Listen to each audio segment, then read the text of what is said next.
ഒരു വലിയ ചെമ്പരത്തി മരത്തിൽ നിന്നും ഒരു വലിയ കണക്ഷൻ ഞാൻ വേര് പിടിപ്പിക്കാൻ വെച്ചതാണ്. ഇതിൻ്റെ വീഡിയോ ഞാൻ നേരത്തെ ഷോർട്ടിൽ ചെയ്തിട്ടുണ്ട്. ഒരു മാസമായപ്പോൾ നന്നായിട്ട് വേര് പിടിച്ചതിന് ശേഷം അവിടുന്ന് വെട്ടിയെടുത്തു. അഴിച്ചെടുക്കുകയാണ്.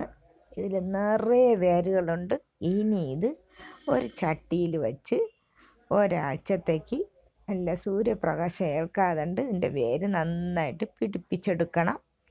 ഇത് അടുക്ക് ചെമ്പരത്തിയാണ്. ഞാനിതിൻ്റെ ഒറ്റ ചെമ്പരത്തി ഇതുപോലെ വേര് പിടിപ്പിച്ച് വച്ചിട്ടുണ്ട്. അത് കാണിച്ചു തരാം. ഇതുപോലെ ഒറ്റ ചെമ്പരത്തി ഞാൻ വേര് പിടിപ്പിച്ച് വലിയ മരമായിട്ട് നിൽക്കുകയാണ്. അത് ഇവിടെ കാണിക്കാം. അതിൻ്റെ കൂടെ ശംഖുപുഷ്പം ഞാൻ പടർത്തി വിട്ടിരിക്കുകയാണ്. ശംഖുപുഷ്പവും ചെമ്പരത്തിയും അവിച്ച് വെള്ളം കുടിക്കുന്നത് നല്ലൊരു ഹെൽത്തി പാനീയമാണ്. വളരെ സാവധാനം സൂക്ഷിച്ച് ഇളക്കിയെടുക്കണം. പൊട്ടിപ്പോകാണ്ട് ഇളക്കിയെടുത്തതിന് ശേഷം ഇതാ കണ്ട എൻ്റെ അത്ര പൊക്കമുണ്ട്. ഇത് നല്ല വലിയ മരമായിട്ടാണ് എടുത്ത് കിട്ടിയിരിക്കുന്നത്. ഇത് ചെടിച്ചട്ടിയിൽ വെച്ച് മണ്ണിട്ട് കുറച്ച് കുഴിയെടുത്തതിന് ശേഷം അതിലേക്ക് മണ്ണിട്ട് നട്ടുപിടിപ്പിക്കാം. നഴ്സറികളിൽ ഇതുപോലെ അവർ നട്ടുപിടിപ്പിച്ച് വച്ചിരിക്കുകയാണ്. വില ചോദിച്ചപ്പോൾ 300 രൂപ 400 രൂപ വിലയുണ്ട്. ഇത് വേര് പിടിപ്പിച്ചതിന് ശേഷം ഇതിൻ്റെ കുപ്പി എടുത്ത് വീണ്ടും അടുത്ത് വേര് പിടിപ്പിക്കാൻ വേണ്ടി വച്ചിരിക്കുകയാണ്.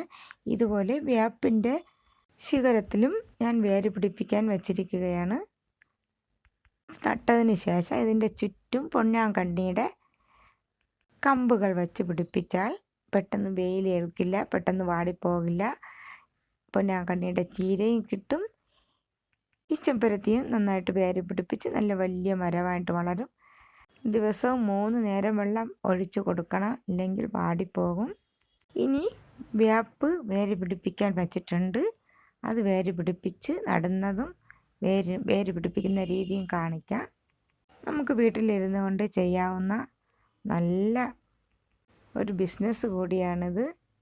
ഇതുപോലൊരു തൈക്ക് 300 രൂപ പുറത്ത് വിലയുണ്ട് നഴ്സറികളിൽ. ഇത് വേണമെങ്കിൽ ആവശ്യക്കാർക്ക് ഇത് കൊടുക്കാം.